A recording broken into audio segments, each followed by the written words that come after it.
B.Scott from Hiram Clark, B.Scott from Hiram Clark, B.Scott from Hiram Clark, B.Scott from Hiram Clark, B.Scott from Hiram Clark, B.Scott from Hiram Clark, B.Scott from Hiram Clark, B.Scott from Hiram Clark. All right, it is the B-Block Podcast. I'm your host, Brandon Scott. I appreciate you for being here. Make sure you are subscribed to the B-Block Podcast. You can do that on YouTube.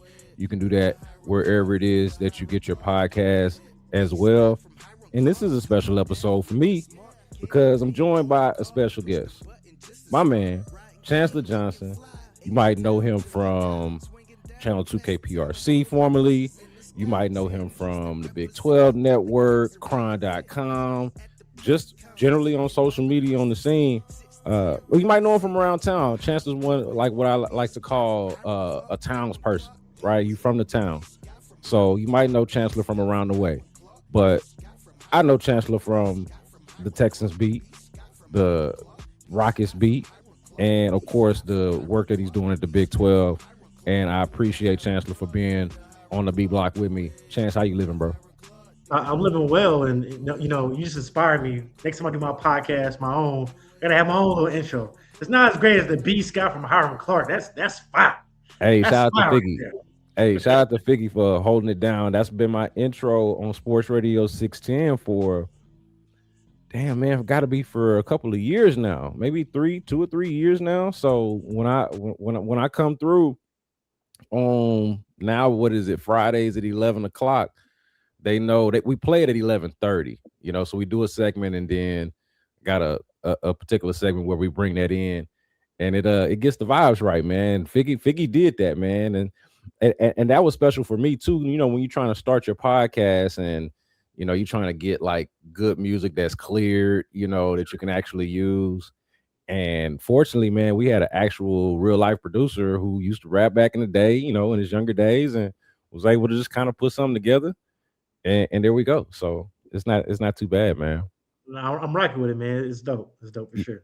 So what's really dope though is like the fact that you and I set this up well before, like you made me feel good, and you didn't do this on purpose. Obviously, you didn't do this for me, which is cool, but I appreciate it that you made me look good as a guest booker on, what was it now, Monday night when the Rockets played the Suns.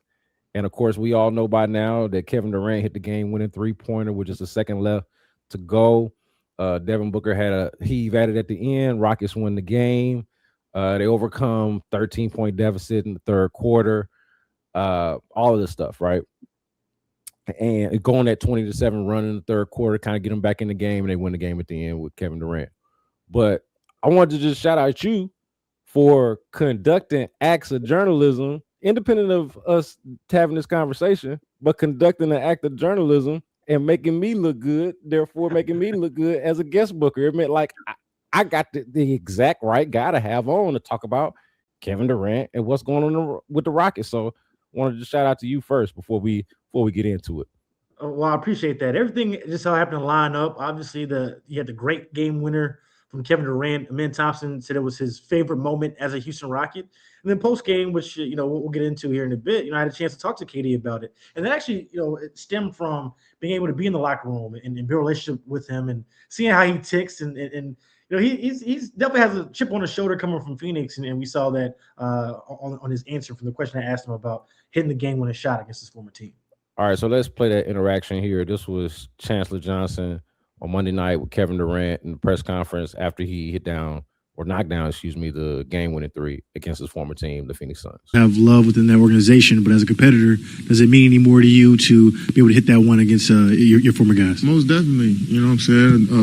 A place that I didn't want to leave, and my first time I don't want to sound too dramatic, but I will, to be kicked out of a place, you know what I'm saying? And felt like that, I've been scapegoated, you know what I'm saying, for the issues we had as a team last year. Yeah, it felt good to beat them and hit a game-winning shot, but that's all it is. It's not just for the moment. It's something tomorrow I won't even think about. So it was a fun game. Like I said, of course, I felt you play with a little chip on your shoulder against your former team, especially when they trade you. Have love. All right, so Chance, tell me first, like, what was it like being in the building for that moment? I could just imagine. So, I wasn't able to attend this game. I'm often wasn't able to attend this one. I know you were in the building. What was that moment like? And then what did you think about KD's answer to your question? Yeah, obviously a dope moment, man. And I can tell you, if you watch that Rockets game, fourth quarter, the Rockets offense, the late game execution wasn't that great. And Kevin Durant, he didn't really play well, just in general, especially in that second half there. He was turning the ball over. However, when it got down to the last 20 seconds or so, everybody in the building knew where it was going to. Phoenix definitely knew. They saw it last year when, the past couple of years by playing with them, right? And that's why they brought Kevin Durant to the Houston Rockets. That's why they traded for him, for a guy that you can just give him the ball and get the hell out the way and just let him work. And for 90% of the NBA, we're talking about the top basketball players in the league. That's a bad shot. Couple dribbles, man on you, you just rise up and fire it. But not for Kevin Durant. And the building went nuts after the game. We got MVP chants. It was really dope. And Kevin Durant actually told Vanessa Richardson of the sideline reporter for the Houston Rockets that it was pretty cool to hear MVP in a building that he heard boos from for so many years while he was wearing a different uniform. And so after the game, his teammates, they loved it. Like I said, Ben Thompson said it was his favorite moment as a Rocket. Jabari Smith said, hey, that's just what he does. I'm still in awe of the guy who I grew up watching now and playing with him. And Ime Udoka said the same thing. Like, he saw it, dating back to his days in Brooklyn. That's who KD is, and we got a glimpse of seeing that. At least I did firsthand last night in that building. Yeah, man, I thought it was actually a little bit surprising that just kind of on the last play that Devin Booker didn't shade a little bit more toward Kevin Durant. Like, I thought Kevin was able to kind of easily gather into that shot, which is, like you said, a bad shot for anybody else, but for anybody that is as skilled and as tall and elevates the way that Kevin Durant does on this jump shot, I mean, that it actually looked like a good shot because Kevin Durant was shooting it, Yeah. So I just say it kind of surprised me that, given that I thought they did a good job, the Suns did a good job of guarding Kevin Durant for a good part of this game, especially early, even though he got his points off. And then, like you mentioned, late in the game, he's just kind of turning the ball over, a little bit loose with the handle, some sloppy passes, which is I would say one of the like kind of demerits on the team so far. Sometimes they can just be a little bit loose with the ball for a team that's as good as they are. But it did surprise me that they didn't like just shade over to KD and dare somebody else to beat them in that game, especially with no Alperen Sengun. They knew where the ball was going, like you said. I thought that was surprising, given how well that they had defended him for pretty much all the game. I agree, and you mentioned it too. Like, Kevin Durant's 7 feet, so when you have a guy like him who was guarding him, like, he's not seeing that hand. It's really on Kevin Durant to make or miss, and sure enough, it went in. And my favorite moment was him telling the guys, "Time to get him up out of here!" Right? Get him up out of here.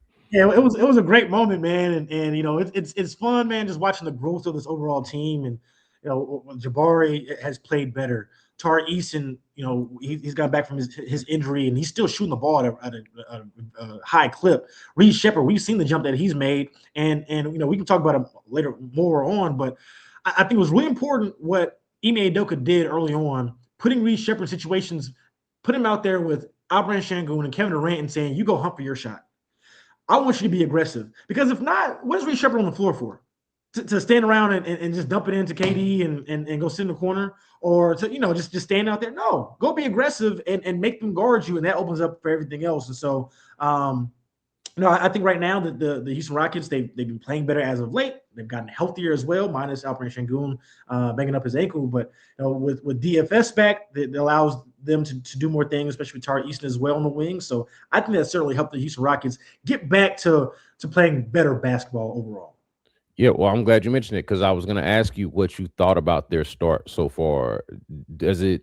Would you say, because you come in with a lot of expectations once you make the move for Kevin Durant, we understand that.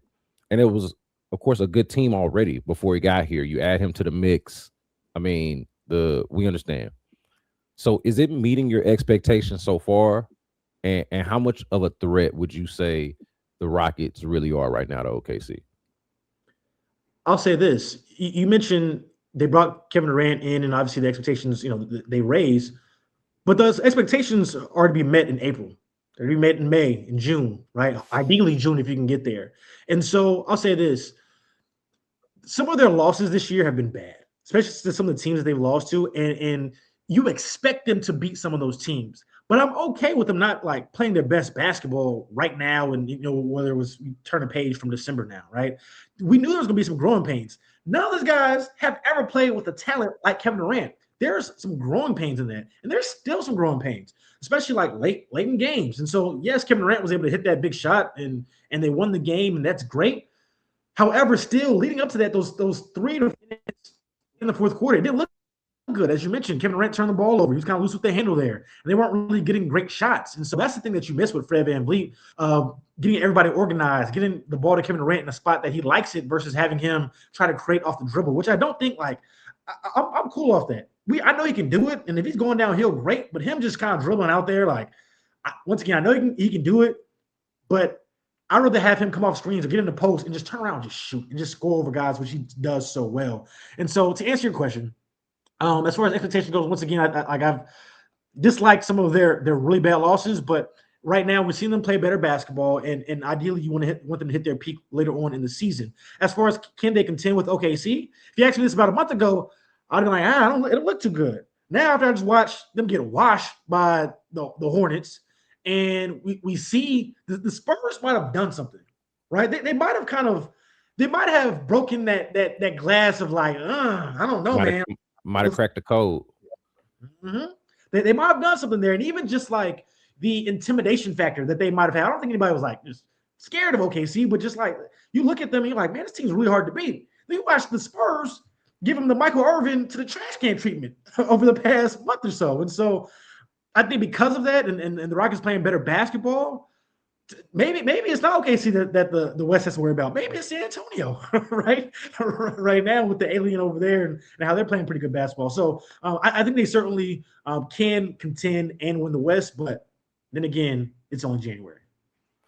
Yeah, man. I still think, despite this little skid that OKC is on, I think this is the first time they've lost back-to-back games, and you don't lose to the Hornets at home and get blown out. It is shocking, but it is only so shocking because of how great they are, or how great of the expectation has been set on them.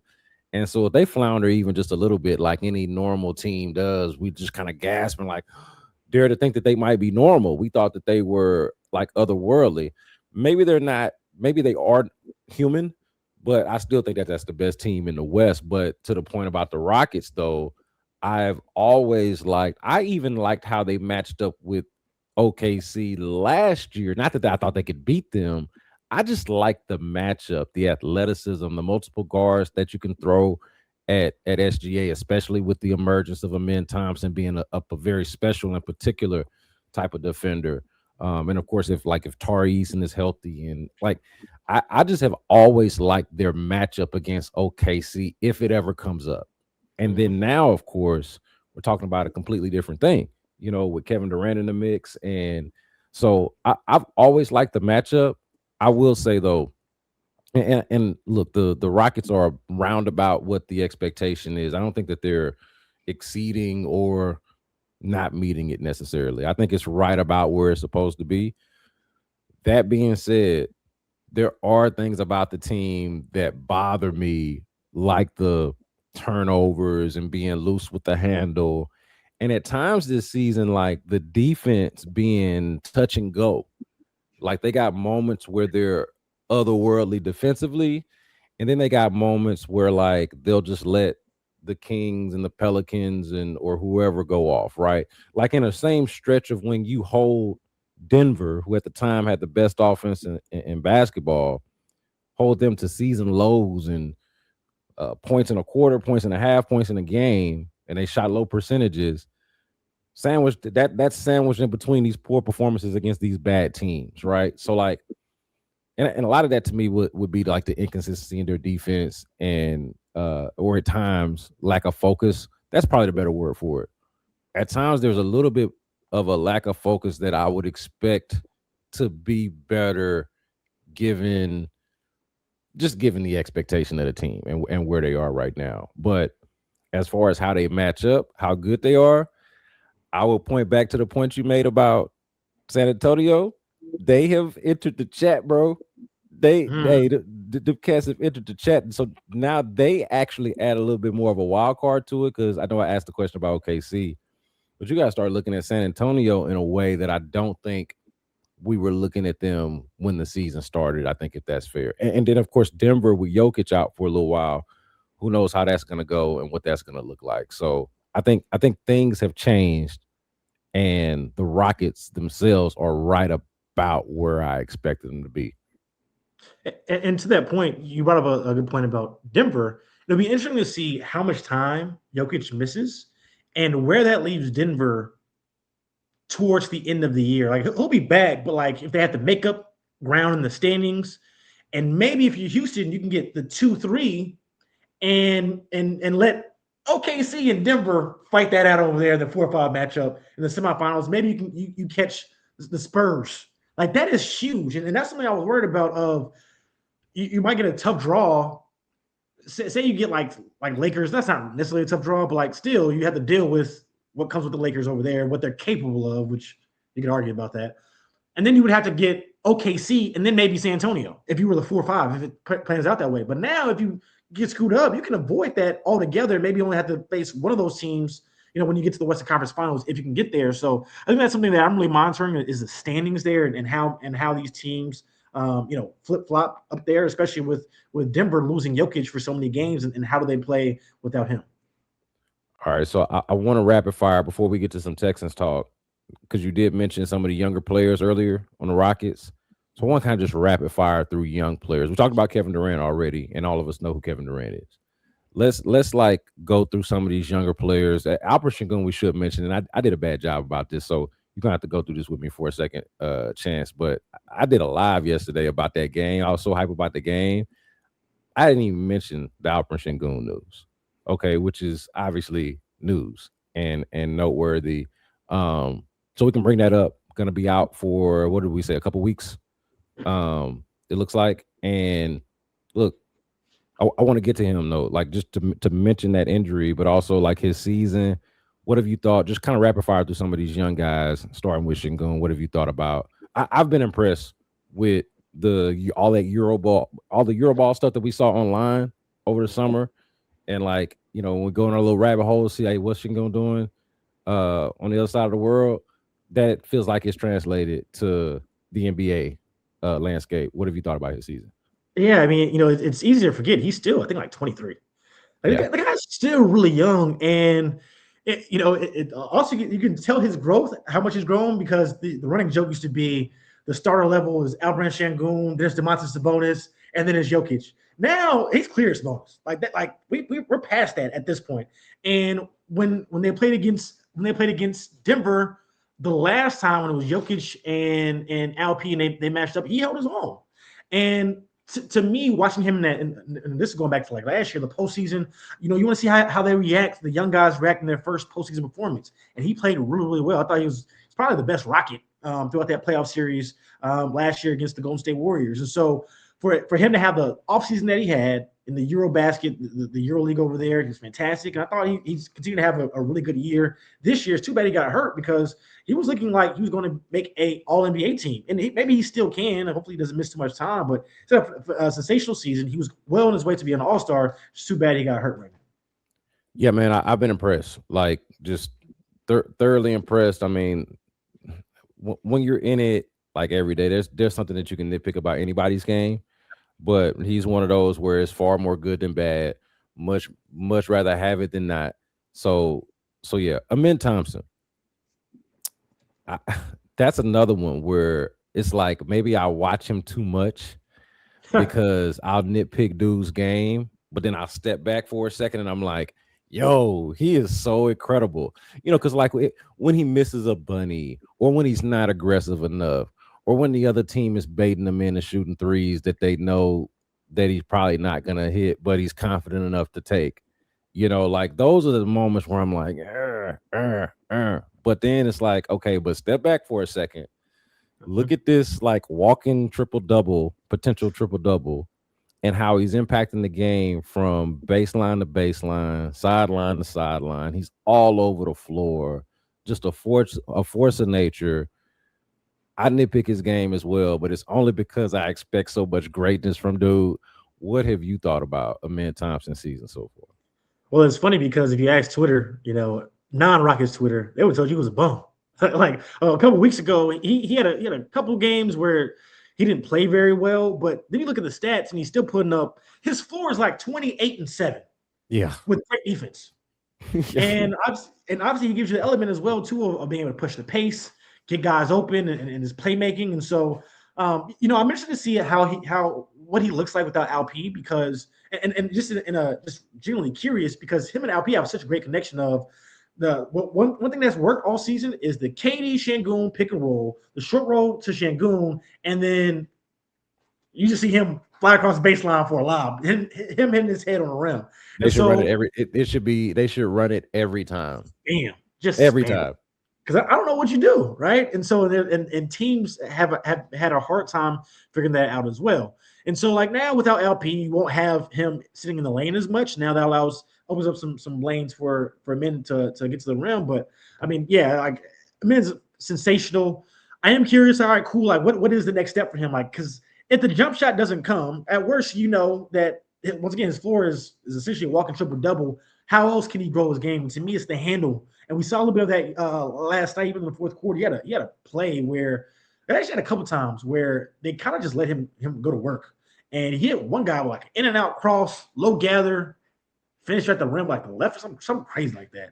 And so those are moments like that where you continue to see the flash, the potential of this young man. Yeah, he had another one where there was like where he kind of had a little step back midi. Yep. He had like you mentioned a couple of those crossovers. One of them was in transition where it was like he covered so much ground with like I don't know both speed and length. It was kind of wild. Like I think even I was watching from home and Ryan Hollins even mentioned that it felt Derrick Rose MVP season-esque, like the move that he made.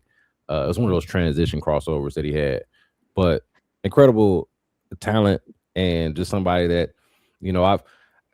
before I watched him play a little bit more early on, I had like Kawhi Leonard dreams, but now I'm just like, man, forget all of that. Just let the kid be the kid and whatever he is. I think I'm okay with whatever he is because it's good. Whatever it is, he's different, but whatever it is good. Let's go Reed Sheppard. Reed Sheppard, and I only do that not because he's playing the best. I'm not doing this out of order of best talent, but he does play a role in a position that's pertinent to one of the Rockets. You can call it needs or shortcomings because of the Fred VanVleet injury, whatever the case may be. We understand that Reed Sheppard was going to have a bigger role this year, but then even more was required of him once the Fred VanVleet injury happened so close to the season. What have you thought of him mostly coming off the bench, but playing close to starter minutes, definitely more minutes than anybody else that comes off the bench? I am so glad that I never sold any of my Reed Sheppard stock. And I thought some of the criticism was overblown last year because, listen, it was hard getting minutes on that team, but the talent was always there. The skill set has always been there. And it's so unique because you have a guy who can handle it, has great vision, and can shoot it at a very high clip. And one of my favorite moments of the season was when he dove on the ball. It was like a loose ball. He was playing defense. He dove on a loose ball. They called a jump ball. Or I think he ended up picking it up. They called a timeout. And it was at home. And Kevin Durant like hit him in the chest and was like barking at him, but in a positive, like hyping him up way. And I'm like, imagine being Reed Sheppard. Like, that's another guy who's like maybe 21, 22 years old. This is early in the season too. And you got Kevin Durant telling you, hey man, like keep doing it. Like that is a great feeling. And I think you continue to see the confidence in him grow. And what you get is as a guy who can coming off pick and rolls, can knock down a pull up in mid range. Obviously, you can't help off him because he shoots it very well, and he's made some great passes. He's facilitated the ball very well as well. And so, one thing that you're looking for is more consistency. Just if you can continue to, because there's been some games where he's had 25 and like 5, right? But you might not get that all the time, at least not in year 2. And of course, defense too. Of sometimes he still kind of can be a traffic cone at times. And other times he's getting as they call stocks, 8 stocks a game, because he's so great with his hands. But I'm still a big Reed Sheppard believer, and he's going to be very vital for what the team's going to do, not just in the future, but this year. Like, if they're going to beat OKC, he's got to be a guy who gets you at least 12 or 13 points, 3-4 assists, and is able to stay on the court. Because one thing about OKC or just any team, when you get to the postseason, they're going to hunt matchups, and they're going to target him. And so he's going to continue to be challenged throughout the season, and we'll see how he responds throughout the rest of the year. Yeah, I'll co-sign all of that. And, people listen to this podcast, watch this podcast, know how I feel about Reed Sheppard. I consider myself not the president of the fan club. I'm the treasurer, chaplain, or something. I'm somewhere with crew. So let's move on to this one. Jabari Smith Jr. That's another one. And I say this, man, it's because I watch him too much. And, I like every guy, I like every single player. So I'm like, in my mind, like rooting for them, but like saying, hey, I need more. And Jabari has been that since he got here. Like a very, very, very, very good basketball player. The guy that I'm always like asking for more. Man, I want more. I need more. I need more from you. I need more from you. I feel like this is the year where we're getting the more, or at least for me, getting the more that I've been asking for. And look, it's not always perfect, but Jabari Smith is aggressive, improved. I think I was talking to one of the other guys that that covers the team, Lashard Binkley, over at SI. And great work over there. Yeah, we were talking on the radio last week about how Jabari and Reed Sheppard, who we just talked about, being the guys that have been impacted the most, or clearly the most, directly by the Kevin Durant experience, or having him as a teammate. I want to get your thoughts on Jabari, a player picked number 3 overall a few years ago, man, got a contract over the offseason, and to me is living up to the billing in my view for the role that he's being asked to play. I think it perfectly suits him, and I've enjoyed watching him play it. See, that's a great point. Within his role, he's excelled at that.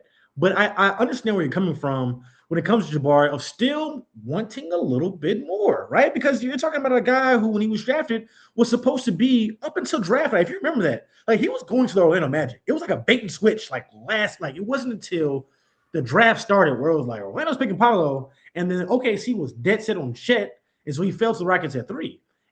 But there was a guy. Yeah, man, I was not to interrupt you. I was doing the NBA draft show at 610 with Spo, and we had to I had to redirect my talking points because I was prepared to talk about Paolo as the pick, and assuming that Jabari was going to be number 1, and then it flipped in the hours leading up to the show. It's like, okay, now we got to kind of pivot a little bit. Well, speaking of pivot, let's pivot on that. In 2025, as this Rockets roster is constructed, who would you rather have, Jabari Smith Jr. or Paolo Banchero? Oh, that's a great question. That's a great question. And of course, you do this. You're in this business. You know why that's a great question. Because Paolo Banchero is clearly the more accomplished player up to this point, and clearly the guy that you would more so want to pick number 1 overall, and that you would want to lead a team, let's say, just given what we've seen, based off of the production that we've seen and what we can project the ceiling to be. But for the role, to my point, and to I think the point that you're agreeing with here is, for the role, I don't think Paolo Banchero could fit this role.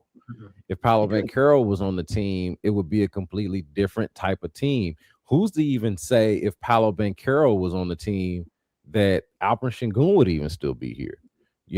And maybe he would, but I don't and I'm not saying that's the worst fit in the world, but I could see how it could be a little bit clunky, or how you might make a decision on, let's say at the time you've got Jalen Green, Paolo Banchero, and Alperen Sengun, and you're trying to trade for Kevin Durant. Who knows what direction they go in?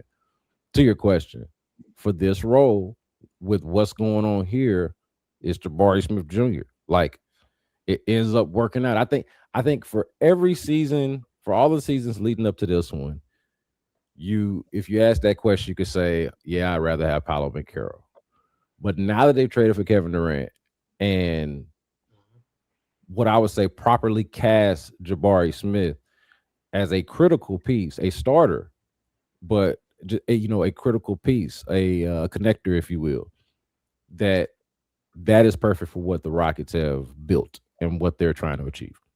I agree because he's a guy who you feel really comfortable with switching out on the perimeter, which is something that Ime Udoka has loved going back to his days in Boston. With even Al Horford can step out and obviously shoot the three at a pretty high level. Like when he's on, right? And that's really, to me, he's the X factor, especially offensively, because if he can give you 16 to 18 points a night, like that helps unlock this Rockets team. And so the other thing too is he's comfortable within his role. Paulo is a guy who still needs the ball in his hands to really be effective. Jabari, not so as much. And there's something that's why I think that's the next level for me of like wanting more of him being able to, you can kind of just give him the ball and him just shoot over people. But at this point, we've seen it at times, but right now that's not the priority, because the priority is giving the ball to Alp and Kevin Durant. But if you help off him, he's going to knock it down, and he guards at a high level, and he also rebounds. That's something that this Houston Rockets team needs. Yeah, I'm glad you mentioned the rebounding and the guarding. I pointed this out on my live stream last night that, give Tari Eason all the credit in the world for how he guarded Devin Booker at the end. But the charm of the Rockets is the fact that they got all of these options that they can throw at you.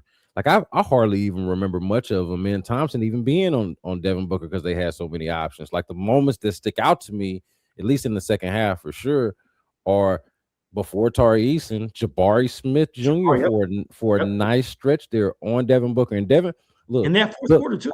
In that fourth quarter, absolutely. And Book hit some really tough shots on him. And I mean, that's why he is who he is.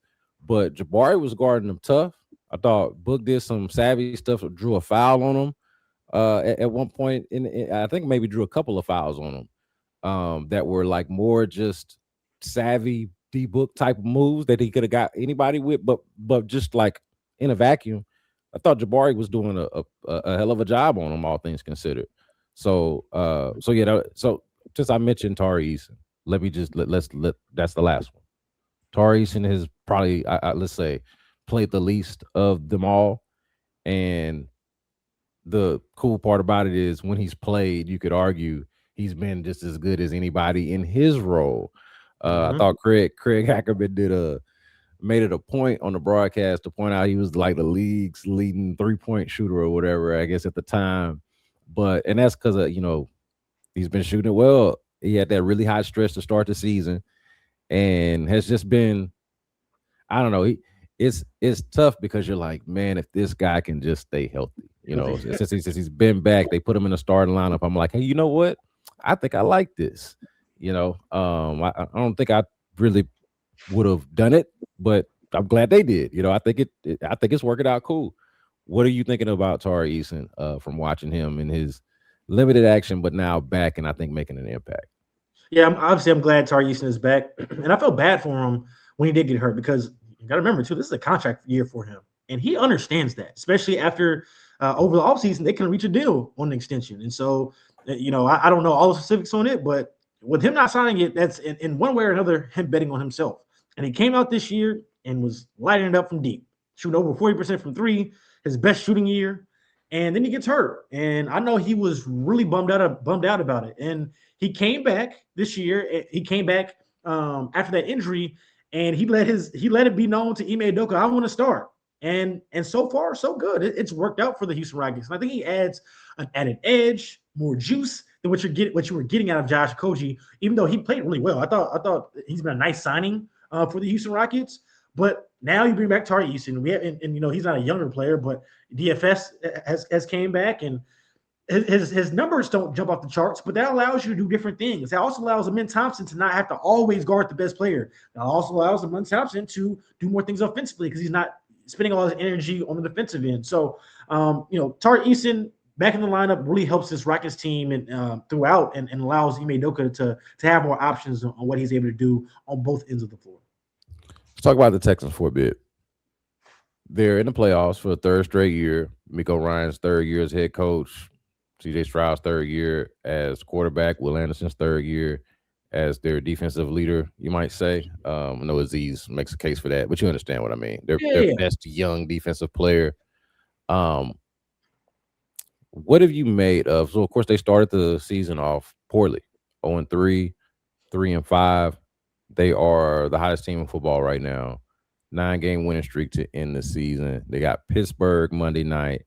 After Pittsburgh played in quite a game to finish the season. That was quite a way to end the regular season with 2 kickers missing kicks, one missing an extra point for Pittsburgh, setting the stage for the Ravens to go down there and win the game with a field goal. But their kicker missed the kick too, and that being how the North was won. So that's going to be the matchup. Everybody's excited about it. I think a lot of people think that this is whoever came out of the North was going to be a little bit of a mark for the Texans, but especially if you could avoid Lamar Jackson and Derrick Henry and kind of the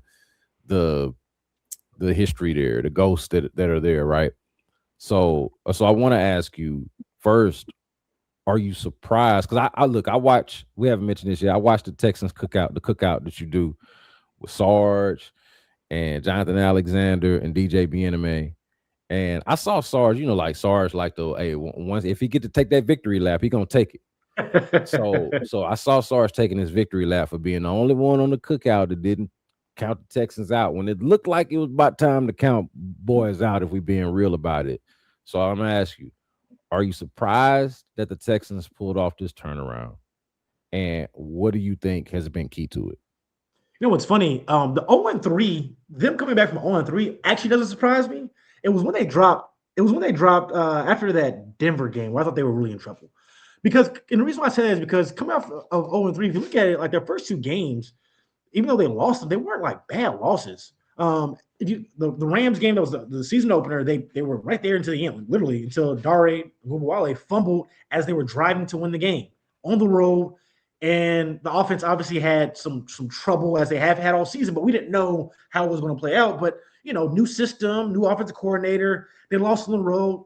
Okay, cool. Then you come back, you had that Monday night game, and you had another opportunity to win once again. And you probably do that if Henry Toto doesn't miss that tackle on Baker Mayfield, which was that long third and long there. So they dropped to 0-2. And then you lose to the Jacksonville Jaguars, and then it was like, okay, you cut it close here. But at that time, even on the cookie, I'll let Sarge have his moment, but I wasn't like this team's done because I knew that they played in these games pretty tough. And then also talking to the players in the locker room, they really at the time were chilling because they were like, listen, like we played these games close. We just have to the D'Amico Ryans word, we had to finish. And so they were able to kind of get back in it. And then they had a couple of tough losses, and that's why they might just be. They don't have much margin of error, and that was my concern. And so I would be lying to you, which I can't do to my brother on his podcast, B.Scott from Hiram Clark, tell you that I thought he was going to win 9 straight games. Like I'd be lying if I told you that. But their defense has been what it's been all season long, which has been dominant. And we've always said, man, if this team could just be average, they could do something special. And then what happened? The Texans went from bottom of the league to average. And then the offensive line, they were able to start figuring some things out where there were times over this 9-game stretch, especially when CJ came back. What game was that? That was after the Tennessee. Was it after the Buffalo game? So it was the Colts game. Yep. It was the Colts, Chiefs, and Cardinals game. I'm like, I've never seen CJ Stroud have this much time in my life. And I think it's even caught CJ Stroud by surprise. That first game back, he was bolting from an empty pocket. Because I think he's just not used to it. And so even that, he's played better each and every game since then. But to me, it's definitely led by this defense. And now you go into the playoffs, taking on a team that I think matches up for you the best for the Houston Texans. The Steelers team doesn't really scare me that much. You get to avoid Patrick Mahomes and the Chiefs. You don't get Lamar Jackson, and you deal with the Patriots who have a rookie QB. And with the Denver Broncos, who I think are a good team. You might have to see Denver. That's going to be tough. But this is, for the first time in the Houston Texans franchise, their best opportunity to get to the Super Bowl. Can they do it? Huh. Hey, look, Chance, I ain't going to lie to you, man. The Jags game, that first one that they lost, that was rough. That was one. I think that was the first moment that I was ready to quit on them because I thought that was a game. And credit to the Jags and the Texans after that because, look, coming away from that game, I didn't think there was a winner. I know the Jags technically won the game, but I thought we watched two losing teams in that game. It felt like it was a competition between which team wanted to lose it more, and the Texans unfortunately won that competition and lost it. I thought the Jags were trying to give them the game. Texans wouldn't take it. That was a low moment for me in terms of, hey, how are you viewing this team? What is the expectation? You know, the rookie left tackle, Ariante Ursary, was still kind of getting his feet under him, and was really kind of a welcome to the NFL moment for him. And Jags they were game just, beat like a drum. yeah, and it was just a rough watch. Okay, so that was the first moment where I was kind of like ready to eject a little bit. Then coming off the bye week, Monday Night Football, I just thought that was a rough look coming out of a bye week. Now, in retrospect, of course, they're playing arguably the best team in the league, you know, and they were playing like it to their credit. You just didn't know how real it was at the time. The Seahawks were playing well even then, but it's like, damn, they can't come out no better than that off a bye week on Monday Night Football, you know, in front of a crowd like that, a national stage. Like that was disappointing. So those were the moments for me. But I'll say, man, I'll give Davis Mills this much credit for as much as I hated like the little side conversations about who the quarterback should be, you know, when stuff like that happens after the quarterback misses some time and the backup plays well. Thought it was ridiculous. I did want to just be like, hey, man, let's just give Davis the flowers he deserves and keep it all. Let's not get like crazy about it. Let's just be respectful and like, and if y'all want to celebrate, like he deserves credit, man, coming in there, doing his job, holding it down. That's what a backup is supposed to do. Be as a little of a drop off as possible, you know. And so that was the stretch, really. The Davis stretch was when I started to believe, and I'm like, no disrespect to Davis, but I'm like, man, if Davis Mills can get it done, I know CJ Stroud after a while kind of get a little rest and get this concussion thing settled. You know, hopefully he's right when he comes back. You know, everything's good. You know, because those things can be complicated, and they should be rolling. And sure enough, that's exactly what happened. So, and you mentioned the offensive line. That is part of what happened during that stretch, right? While Davis is at the helm, figure out the offensive line that they're looking for. I can remember at one point early in the season actually asking Nick Caley, man, when y'all talk about this best five, what are y'all looking for? I was being serious, like, what are y'all looking for? And because they hadn't found it yet, and they have. So I would note that as a key, even though the offensive line, it's got some numbers that are unforgiving that would tell you that it's still a bad offensive line. You watch the games, you can notice a difference both between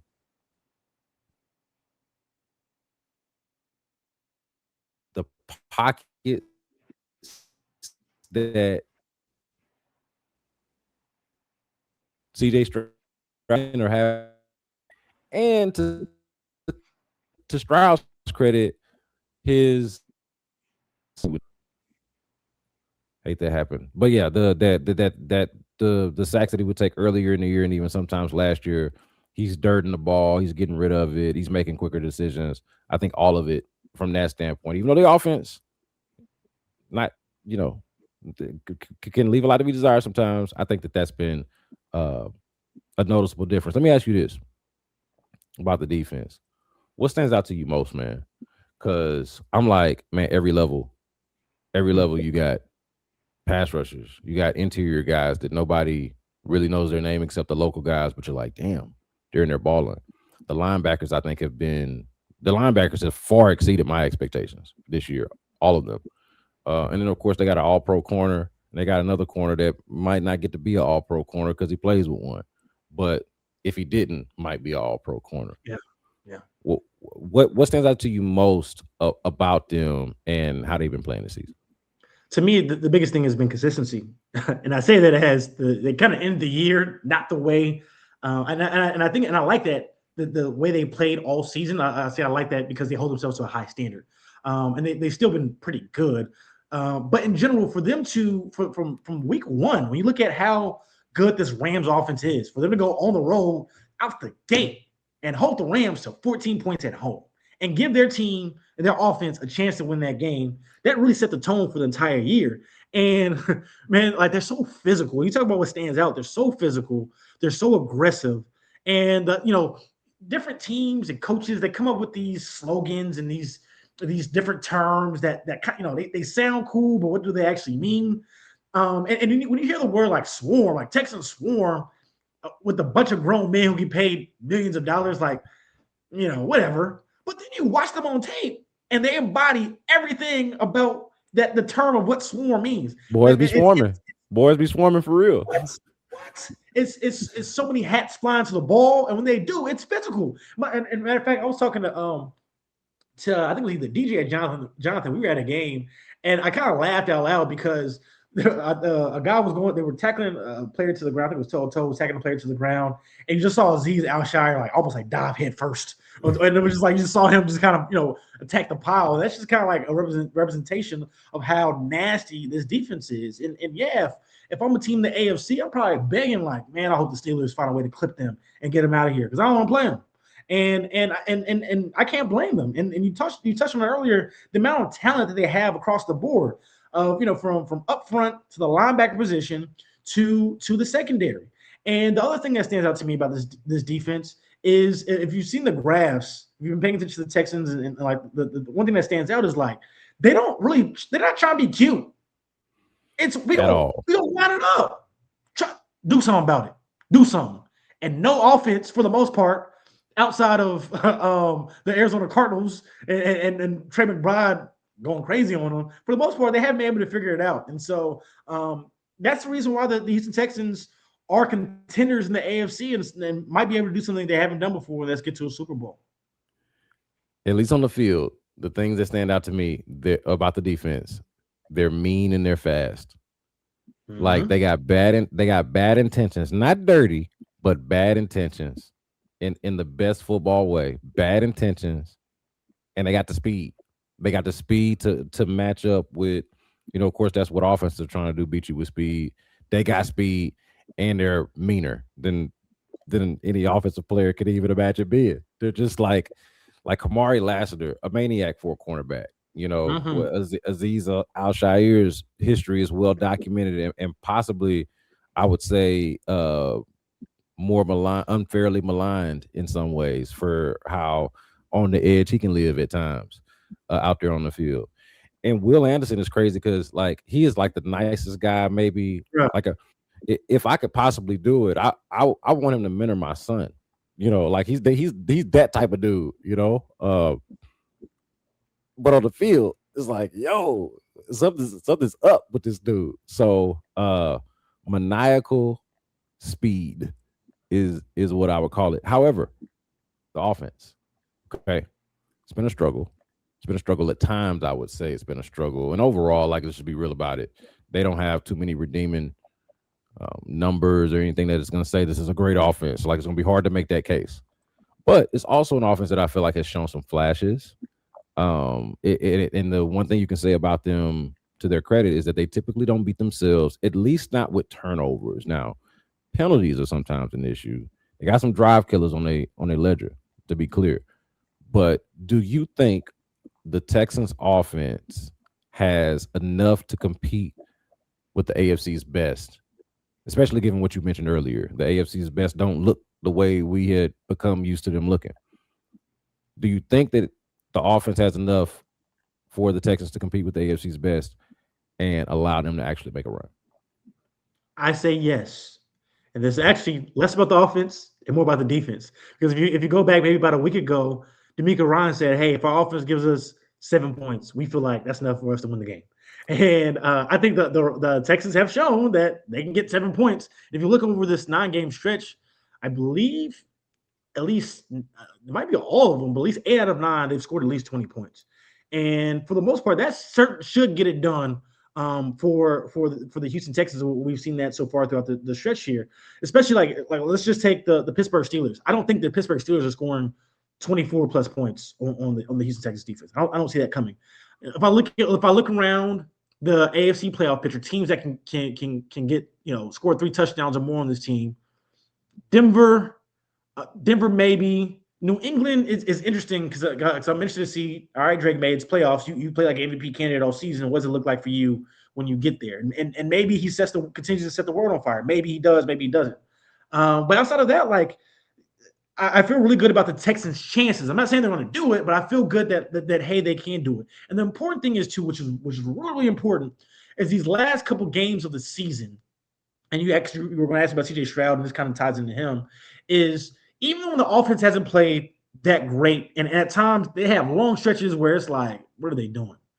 When they needed it the most, they've been able to ice the game. Whether it's these 4-minute drives or 2-minute drives, just to make sure that the other team doesn't get on the field. Something that they were able, that they in a couple of losses they've had, they weren't able to do against Denver, where Bo Nix was able to escape the pocket and get in the field goal range. The Broncos win with the walk-off field goal, or the Tampa Bay Buccaneers, where they were able to get off on a scramble and defense played well all game, but they finally broke and it cost them the game. Late in these past couple of in the season, we saw what was that game they had? Was the Cardinals, or was it maybe the game before that, where CJ hit Nico Collins on a corner route to end it. I can't remember. It was like maybe 2 weeks ago or so. And that was a huge play to end the game. There was another play that he hooked up with Nico Collins again, and Jalen Petrie called him Shaq and Kobe. I don't know if they're that dominant, but just when you need it the most, they were able to step up. And when it comes to the postseason, the margins of error are very slim, right? Come down to one possession or a play or two. And CJ Stroud has shown throughout, not just this season, but throughout his career, that you can rely on him of like, man, if you need a drive, has there been a quarterback in Texans franchise history that if you need a one drive, you would take over CJ Stroud? The only other option is he who should not be named, because he did do it too a couple times. But CJ has shown the ability to do that, even going back to his rookie season. And if there's one thing that's carried over from that rookie year, is his ability to get it done late in games when you need it. Yeah, man. I was going to ask about CJ Stroud. That's the thing. It's interesting to me that they're going into the playoffs, and he is, because the defense is so dominant, because the offense has been, middling at best, and he missed a handful of games. He's kind of a footnote and a bit of more of an afterthought than you would expect somebody that is as talented or as good as he is, and especially given his start. Like if you had, he's the offensive rookie of the year two seasons ago. If you had said by the end of, like, whenever he was given that award, hey, 2 seasons from now, he'll be in the playoffs again for a third straight year. And that third year, they're not going to win the division, but they're going to win more games than they won the first couple of years. But we're not going to really talk much about him. But he's going to just kind of be another guy that's a part of the story. That would be shocking to you. And I would just caution people who are not paying attention or who don't see some of these. Like, he has a moment, as mid as the offense is, he always has, like, every game, there's like 3 to 5 throws. On a really great day, there's like maybe 5 of them. But definitely even on some of his bad days, there's like 2, 3 of these throws where you're like, oh, yeah, that's right. I remember now. Yeah, like don't let these 3-and-outs fool you. Don't let Kaimi Fairbairn's record-setting amount of field goals fool you. Don't let red zone and ineptitude fool you. CJ Stroud is still that guy. So yeah, we will make that point. Hey, before we get out of here, I do want to ask you about U of H, because it was an incredible turnaround for the football team. Willie Fritz, somebody who I got to watch work up close back when I was in college at Sam Houston State. Not surprised to see what he's doing now at U of H, because he literally did the exact same thing, just on that level a decade plus ago. Ooh, close to 15 years ago now that I'm looking at it. But anyway, what did you think about, U of H obviously making noise in the Big 12 now in football and basketball? How would you describe the Cougs turnaround in year 2 under Fritz? Who had that one meme was Future? Sensational. for them to win double-digit games this year, coming off a rough, it was a decent year for them, his first year, but for him to turn around and win 10 games is crazy, especially in the Big 12. And the thing about the Houston Cougars, if you watch them, it's not really sexy. It's not like they're not like a wildly entertaining team. But one thing about Willie Fritz is it doesn't matter, because they find ways to win. And look, they weren't able to compete very well against a top team in the Big 12 like Texas Tech. Like, Texas Tech showed it was levels, and I think that's the next step for them.